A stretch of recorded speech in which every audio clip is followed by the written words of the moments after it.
जाने को मिट जाएगा। सर जी, क्या है बेटा? आजादी का क्या मतलब है? आजादी? आजाद वतन कर जाएगा। अभी तक हम पर दूसरों का राज है। किसका? अंग्रेजों का। हमें उनसे आजाद होना है। क्यों? बेच के खेल खिलौने क्या ये सरकार करेगी। दोस्तों, भारतीय सिनेमा में ऐसे कई सितारे रहे हैं जिन्होंने दुनिया भर में देश का नाम रोशन किया और ऐसा काम कर गए कि इतिहास भी हमेशा याद रखेगा। ये ऐसे सितारे थे जिन्होंने सिर्फ फिल्मी दुनिया में ही नाम नहीं कमाया, बल्कि देश को आज़ादी दिलवाने में अहम भूमिका निभाई। जी हाँ, आज़ादी की लड़ाई में कई स्वतंत्रता सेनानियों और लोगों का खून बहा और अंग्रेज़ों की यातनाएं सही। इनमें कुछ फिल्मी सितारे भी शामिल रहे। आज की इस वीडियो में मैं आपको भारतीय सिनेमा के उन्हीं कलाकारों के बारे में बताऊंगी जो स्वतंत्रता सेनानी थे, अंग्रेज़ों की खिलाफत के लिए जेल भी गए और खूब यातनाएं सही। आपको ये भी बता दें दोस्तों कि एक एक्टर को तो मौत की सज़ा भी सुनाई गई थी। फिल्म शोले में रहीम चाचा का किरदार निभाने वाले मशहूर एक्टर ए.के. हेंगल आज़ादी की लड़ाई लड़े थे दोस्तों। जब भारत अंग्रेज़ों का गुलाम था, तब ए.के. हेंगल एक स्वतंत्रता सेनानी थे। उन्हें 2 साल तक कराची की जेल में कैद रखा गया, जहां खूब अत्याचार सहने पड़े थे। यही नहीं दोस्तों, ए.के. हेंगल ने अपनी आंखों के सामने कई लोगों और स्वतंत्रता सेनानियों की हत्या होते देखी थी। बता दें कि ए.के. हेंगल गुलाम भारत में पंजाब के सियालकोट में पैदा हुए थे। जब वो 15 साल के थे तो जालियांवाला बाग हत्याकांड के खिलाफ लोगों को आवाज़ उठाते देखा। उनसे प्रेरणा लेकर वो भी आज़ादी की लड़ाई में कूद गए। जब अंग्रेज़ों ने भगत सिंह, सुखदेव और राजगुरु को पकड़ लिया था, तो उन्हें छुड़वाने के लिए मर्सी पिटीशन दायर की गई। हिंदू मुस्लिम सिख ईसाई हम वतन। और उस पर ए.के. हेंगल ने भी साइन किए थे। साल 1946 में ए.के. हेंगल परिवार के साथ पेशावर से कराची चले गए और वहाँ भी उन्होंने अपनी आज़ादी की लड़ाई जारी रखी। लेकिन दोस्तों, जब 1947 में भारत पाकिस्तान का बंटवारा हुआ और देश को आज़ादी मिली, तो दंगे शुरू हो गए। उस दौरान अंग्रेज़ों ने ए.के. हेंगल को पकड़ लिया और जेल में डाल दिया। वो 2 साल तक जेल में रहे, जहाँ खूब यातनाएं सही। लेकिन जब 2 साल बाद जेल से बाहर आए, तो ए.के. हेंगल ने पाकिस्तान छोड़ दिया और 20 रुपये लेकर वो भारत आ गए। अब बात करते हैं दीना पाठक की। दीना पाठक दोस्तों 40 और 50 के दशक की मशहूर एक्ट्रेस रहीं और 80 के दशक तक फिल्मों में वो एक्टिव रहीं। पर फिल्मों के अलावा दीना पाठक ने आज़ादी की लड़ाई में भी योगदान दिया। वो जब कॉलेज में थी, तब उन्होंने अंग्रेज़ों का विरोध किया था, जिस कारण उन्हें जेल में डाल दिया गया था। दीना पाठक का असली नाम दीना गांधी था। शादी के बाद उन्हें पाठक सरनेम मिला। दीना पाठक को बचपन से ही एक्टिंग में दिलचस्पी थी और इसीलिए वो इंडियन नेशनल थिएटर का हिस्सा बन गई। उस दौरान अंग्रेज़ों का शासन चल रहा था और आज़ादी की लड़ाई चल रही थी। दीना पाठक ने भी अंग्रेज़ों के खिलाफ आवाज़ उठा दी। वो अपने थिएटर के नाटकों के ज़रिए अंग्रेज़ी हुकूमत के खिलाफ बोलने और जागरूकता फैलाने लगी। ये देख दीना पाठक को कॉलेज से निकाल दिया गया। तब वो सेंट जेवियर कॉलेज में पढ़ा करती थीं। लेकिन कॉलेज से निकल जाने के बाद भी उनकी आज़ादी की लड़ाई जारी रही। इनकी 2 बेटियां हैं, रत्ना और सुप्रिया, और दोनों ही एक्ट्रेस हैं। अब बात करें दोस्तों नज़ीर हुसैन की। नज़ीर हुसैन न सिर्फ हिंदी फिल्मों के महान सितारे थे, बल्कि उन्हें भोजपुरी सिनेमा का पितामह भी कहा जाता था। उन्होंने ही भोजपुरी सिनेमा की शुरुआत की थी दोस्तों। लेकिन बहुत ही कम लोग जानते होंगे कि नज़ीर हुसैन एक्टर बनने से पहले स्वतंत्रता सेनानी थे और सुभाष चंद्र बोस की आवाज़ हिंद फौज का हिस्सा थे। उन्होंने अंग्रेज़ों की खिलाफत की तो उन्हें मौत की सज़ा सुना दी गई थी।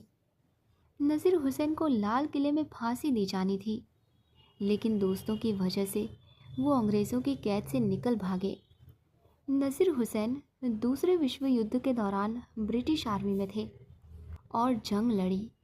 उस दौरान वो मलेशिया की जेल में भी कैद रहे, पर दोस्तों ने नज़ीर हुसैन को बचा लिया और फिर कुछ समय बाद यानी 15 अगस्त 1947 को देश आज़ाद हो गया और जो भी स्वतंत्रता सेनानी बंदी बनाए गए थे उन्हें छोड़ दिया गया। अब बात करें दोस्तों टीपी राजलक्ष्मी की, जो हीरोइन बनने से पहले स्वतंत्रता सेनानी रहीं और कई बार जेल भी गईं। ये साउथ की पहली महिला डायरेक्टर रहीं दोस्तों। टीपी राजलक्ष्मी जब नाटकों का हिस्सा थी तो उनके ज़रिए अंग्रेज़ों के ख़िलाफ़ बोलती। वो गानों के ज़रिए भी लोगों में अंग्रेज़ों के ख़िलाफ़ एकजुट होने के अंगार जलाती।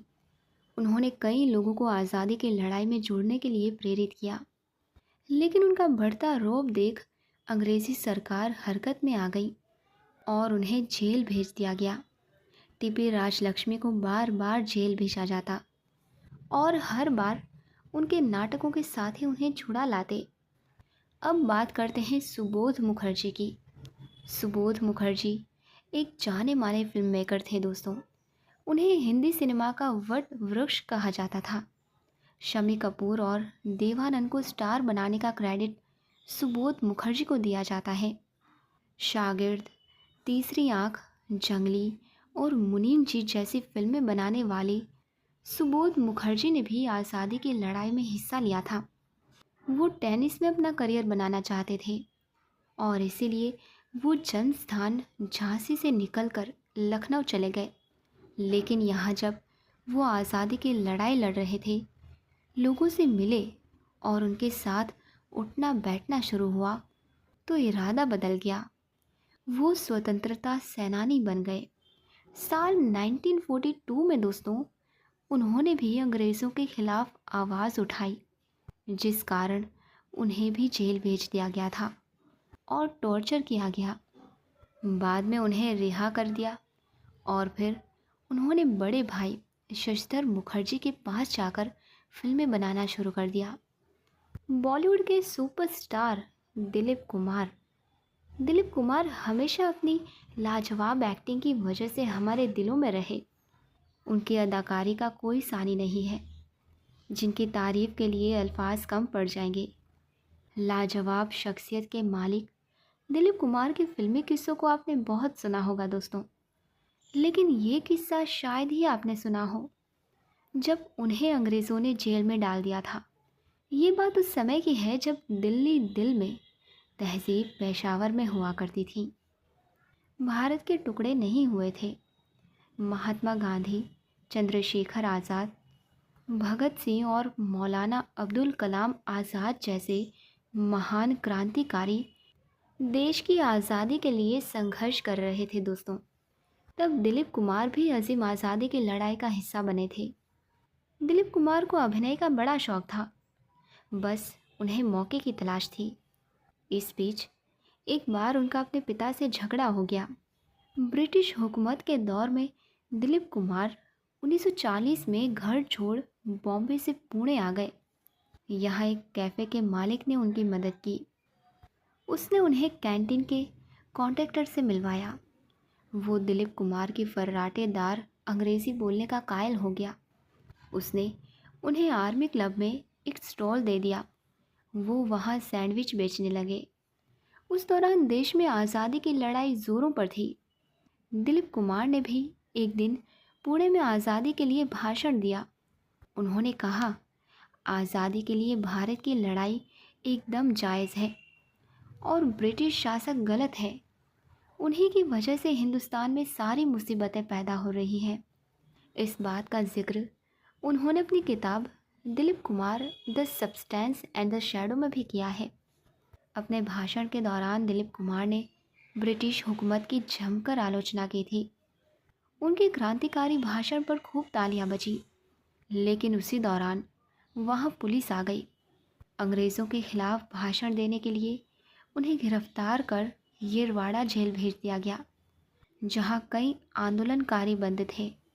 दिलीप कुमार ने अपनी आत्मकथा में लिखा था, तब सत्याग्रहियों को गांधी वाला कहा जाता था। दूसरे कैदियों के समर्थन में मैं भी भूख हड़ताल पर बैठ गया। बहरहाल दूसरे दिन की सुबह उनके पहचान के एक मेजर ने उन्हें जेल से रिहा करवाने में मदद की। दिलीप कुमार ने कहा था कि तब वो भी गांधी वाला बन गए थे। इसके कुछ दिन के बाद ही दिलीप कुमार का कैंटीन का कॉन्ट्रैक्ट ख़त्म हो गया और वो अपने घर बॉम्बे वापस आ गए। जो करे इनको जुदा नहीं इल्जाम